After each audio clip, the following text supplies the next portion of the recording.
Car T cell therapy అంటే ప్రధానంగా ఆ టీ సెల్స్ ని మాడిఫై చేసి క్యాన్సర్ సెల్స్ ని టార్గెట్ చేసే విధంగా డిజైన్ చేస్తారు. సో ఆ డిజైన్ లో మనకి ప్రత్యేకంగా దాని చుట్టూ ఒక రెసెప్టార్ నిర్మాణాన్ని అరేంజ్ చేస్తారని మనం చెప్పుకోవచ్చు. రెసెప్టార్స్ అనేది మనకి సెల్స్ పైన ప్లాస్మా మెంబ్రెయిన్ లో ఒక ప్రోటీన్ లైక్ స్ట్రక్చర్స్ అని మనం చెప్పుకోవచ్చు. అవి అటాచ్ అవుతూ ఉంటాయి, అవి రికగ్నైజ్ చేసేటువంటి ప్రాసెస్ లో ఉంటాయి. బేసికల్ గా మనం చూస్తే ఆ రెసెప్టార్స్ పేరే అంటున్నాం గ్రాహకాలు అని. ఇలా క్యాన్సర్ సెల్స్ ని ఈజీగా ఐడెంటిఫై చేసి టార్గెట్ చేసే విధంగా ఒక కైమరిక్ యాంటీజెన్ రెసెప్టార్స్ ని డిజైన్ చేస్తారనేది మనం గమనించాలి. దాని పేరే అంటున్నాం కైమరిక్ యాంటీజెన్ రెసెప్టార్స్. ఓకే, ఇక్కడ చూడండి ఫ్రెండ్స్, క్లియర్ గా దాని డయాగ్రామ్ లో మీరు ఇంకా ఈజీగా అర్థం చేసుకోవచ్చు.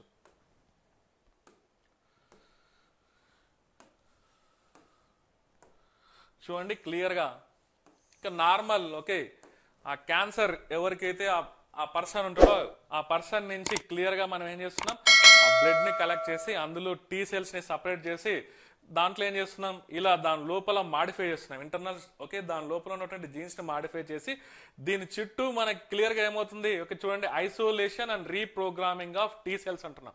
దీని చుట్టూ ఈ రెడ్ కలర్ లో ఉన్నాయి రెసెప్టార్స్, కైమరిక్ యాంటీజెన్ రెసెప్టార్స్. ఇలా వచ్చేటట్లు ఆ టీ సెల్స్ ని మాడిఫై చేస్తున్నాం. క్లియర్ గా అక్కడ ఏమవుతుంది, క్లియర్ గా ఆ టీ సెల్స్ ని మళ్ళీ మల్టిప్లై చేస్తున్నాం ల్యాబ్ లో, నెంబర్ ఆఫ్ టైమ్స్ మల్టిప్లై చేసేసి తిరిగి దాన్ని మళ్ళీ ఓకే ఆ పర్సన్ లేకి ఎవరికైతే క్యాన్సర్ ఉందో ఆ పర్సన్ లేకి తిరిగి మళ్ళీ ఇంజెక్ట్ చేస్తున్నారు క్లియర్ గా. సో అలా ఇంజెక్ట్ చేయడం వల్ల ఏమవుతుందంటే ఇప్పుడు చూడండి ఆ టీ సెల్స్ లో మాడిఫికేషన్ జరిగినాయి క్లియర్ గా. అవి పూర్తిగా క్యాన్సర్ కణాలను టార్గెట్ చేసే విధంగా మాడిఫికేషన్ జరిగింది. ఇలాంటి థెరపీని యూజ్ చేయడం వల్ల కంప్లీట్ గా ఆ పర్సన్ ని ఇంకా మళ్ళీ లైఫ్ లాంగ్ మళ్ళీ రాకుండా ప్రొటెక్ట్ చేసే విధంగా ఈ థెరపీ అనేది క్లియర్ గా పనిచేస్తుందని మనం చెప్పుకోవచ్చు. ఆల్రెడీ అప్రూవల్ కూడా చేసాం, ఆల్రెడీ ప్రయోగించాం కూడా ఒక పర్సన్ మీద క్లియర్ గా మనం చూస్తే. సో చూడండి దీనివల్ల ఏమవుతుందంటే ప్రధానంగా దీనికి ఏ క్యాన్సర్స్ ని ఓకే మన బాడీ నుంచి రిమూవ్ చేసేదానికి దీనికి అప్రూవల్ వచ్చిందంటే ఓకే మెయిన్ ల్యూకేమియాస్ అంటున్నాం, లింఫోమాస్ అంటున్నాం. యాక్చువల్గా క్యాన్సర్ రకాల్లో మనకు చూస్తే ఓకే క్యాన్సర్ టైప్స్ మనకు చూస్తే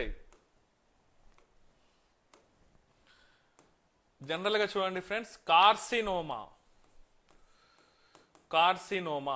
జనరల్ గా ఇలాంటి క్యాన్సర్స్ ఎక్కడ వస్తాయంటే ఎపిథీలియల్ టిష్యూస్, ఉపకళా కణజాలాలు. మన బాడీ యొక్క ఇంటర్నల్ ఆర్గాన్స్ యొక్క సర్ఫేస్ లేయర్స్ అనేది ఈ ఎపిథీలియల్ టిష్యూస్ తో డిజైన్ అయి ఉంటుంది. ఉపకళా కణజాలం అని మనం చెప్పొచ్చు. ఆ రీజియన్ లో క్యాన్సర్ వస్తే మనకి దాన్ని కార్సినోమా అనొచ్చు. సార్కోమా ఓకే ఇది మనకి కనెక్టివ్ టిష్యూస్ బంధన కణజాలాల్లో క్యాన్సర్ వస్తే దాన్ని సార్కోమా అనొచ్చు. మెలనోమా అంటున్నాం, మెలనోమా స్కిన్ క్యాన్సర్ అని మనం చెప్పుకోవచ్చు. దీన్నే మనం స్కిన్ క్యాన్సర్ అని కూడా మనం చెప్పొచ్చు. ఇందాకే మనం అనుకున్నాం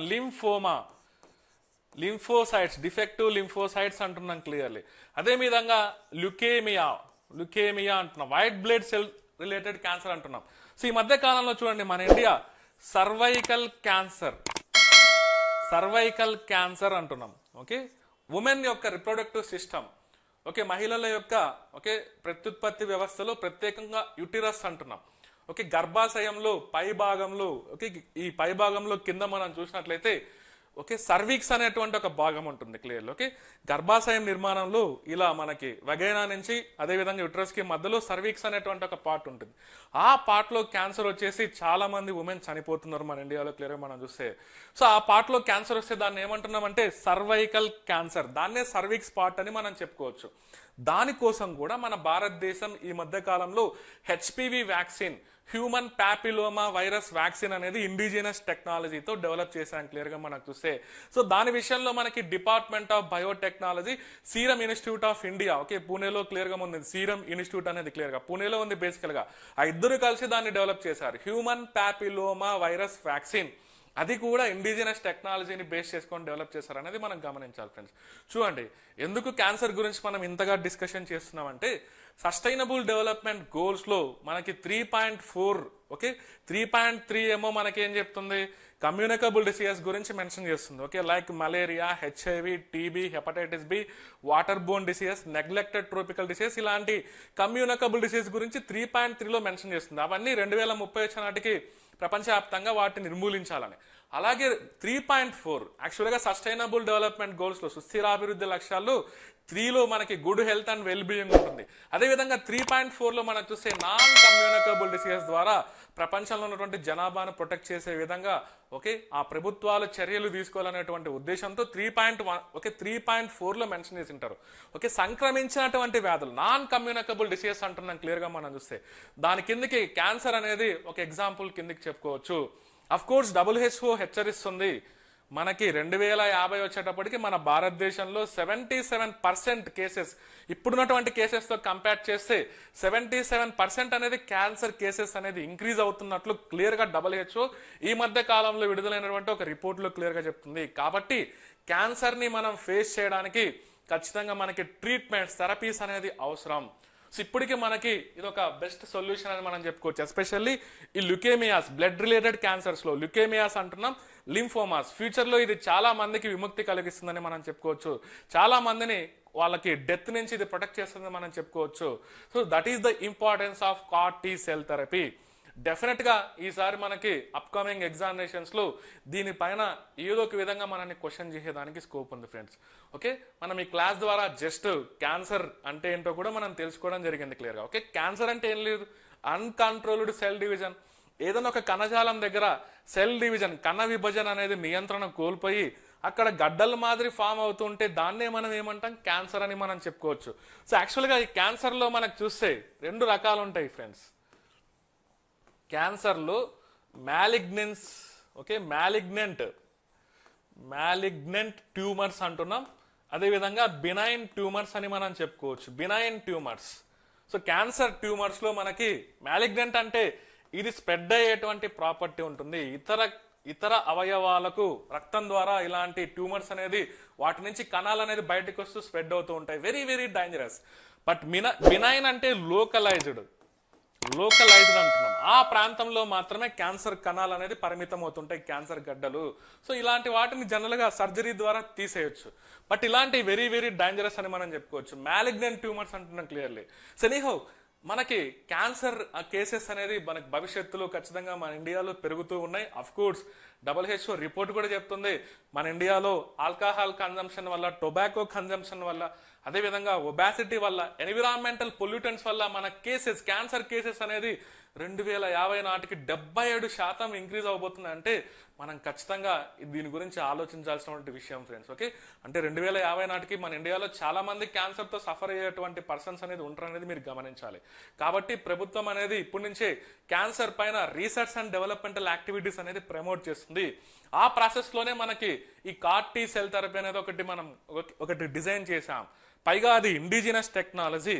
సో మనం అది లిమిటెడ్ కంట్రీస్లో ఉంది, ఎక్కడే కానీ లేదు ప్రపంచంలో. మనం చూస్తే కొన్ని డెవలప్డ్ కంట్రీస్లో, లిమిటెడ్ కంట్రీస్లో ఉన్నాయి. ఓకే బట్ డెవలపింగ్ కంట్రీస్ విషయానికి వస్తే మనమే ముందంజలో ఉన్నామని మనం చెప్పుకోవచ్చు. సో దాని పేరు కూడా పెట్టాం నెక్స్కార్ 19 అనేటువంటి నేమ్తో దానికి అప్రూవల్ కూడా ఇచ్చింది క్లియర్గా మనకు చూస్తే government of India. Okay so ఇది ఫ్రెండ్స్ మనకి అప్కమింగ్ ఎగ్జామ్లో దీన్ని బేస్ చేసుకొని క్వశ్చన్స్ ఏ విధంగా అయినా డిజైన్ చేయొచ్చు. సో మోరోవర్ ఇక్కడ మీరు చూస్తే దీని పేరు ఇక్కడ ఉంది కదా, ఫస్ట్ లోనే మనం చెప్పుకున్నాం. ఇది డిజైన్ చేసింది ఎవరంటే ఈ CAR T సెల్ థెరపీ అనేది IIT బాంబే కింద పనిచేసేటువంటి ఒక సంస్థ. ఇమ్యూనో యాక్ట్ అంటున్నాం. దీనికి పెట్టినటువంటి పేరు ఏంటంటే నెక్స్కార్ 19 అంటున్నాం క్లియర్ గా మనం చూస్తే. సో దీనికి జనరల్ గా ఇలాంటి వాటికి అప్రూవల్ ఇచ్చేది central drug standards control organisation, CDSCO అని మనం చెప్పుకోవచ్చు. సో అఫ్ కోర్స్ ఈ ప్రాసెస్ లోనే మనకి importance of T lymphocytes, importance of B lymphocytes అనేది కూడా మనం నేర్చుకోవడం జరిగింది. సో దీని పేరు చాలా సింపుల్ గా గుర్తుపెట్టుకోవచ్చు, chimeric antigen receptor T cell therapy అంటున్నాం. అక్కడ ఏం లేదు, T సెల్స్ ని మనం మాడిఫై చేస్తున్నాం. దాని యొక్క స్ట్రక్చర్, దాని యొక్క ఔటర్ నిర్మాణంలో ఇలాంటి రెసెప్టార్స్ అనేది ఫామ్ అయ్యేటట్టు దాన్ని మాడిఫై చేస్తున్నాం ఇండైరెక్ట్ గా మనకు చూస్తే. దానివల్ల ఏమవుతుందంటే అది క్యాన్సర్ సెల్స్ ని పర్ఫెక్ట్ గా టార్గెట్ చేసే విధంగా అవి డిజైన్ అవుతాయని మనం చెప్పుకోవచ్చు ఫ్రెండ్స్ క్లియర్లీ. సో ఈ విధంగా మనకి ఎగ్జామినేషన్లో ఇంపార్టెంట్ అనిపించినప్పుడు ఖచ్చితంగా ఇలాంటి టాపిక్స్ని నేను కలెక్ట్ చేస్తూ మీకు ఇంకా ప్రతి వారంలో అట్లీస్ట్ ఒక 4 మంచి టాపిక్స్ అన్న నేను మీకు ఎక్స్ప్లెయిన్ చేయడం జరుగుతుంది. Very very important topics. Okay, అదంతా నేను కరెంట్ అఫైర్స్ అని చెప్పేదానికంటే కరెంట్ ఇష్యూస్ అంటే నేను లాస్ట్ 6 నెలల నుంచి నేను తీసుకుంటూ వస్తా. అంటే ఎగ్జామినేషన్ ఇంకెప్పుడన్నా ఉన్నాను. సో నేనైతే ప్రతి వారంలో ఒక 4 క్లాసెస్ అనేది ఇలా మీకు ప్యూర్లీ కరెంట్ ఇష్యూస్ పైన టార్గెట్ చేయడం జరుగుతుంది. సో 1 లేదా 2 టాపిక్స్ ఒక్కొక్క సెషన్లో నేను అట్లీస్ట్ మినిమం అయితే ఒక టాపిక్ నేను ఎలాగో చెప్తా, లేదా టైం ఉన్నప్పుడు ఇంకా దాంట్లోనే ఆ లిమిటెడ్ టైంలోనే ఒక 2 టాపిక్స్ అనేది నేను మీకు ఎక్స్ప్లెయిన్ చేయడం జరుగుతుంది friends. That's all for this session. Thank you.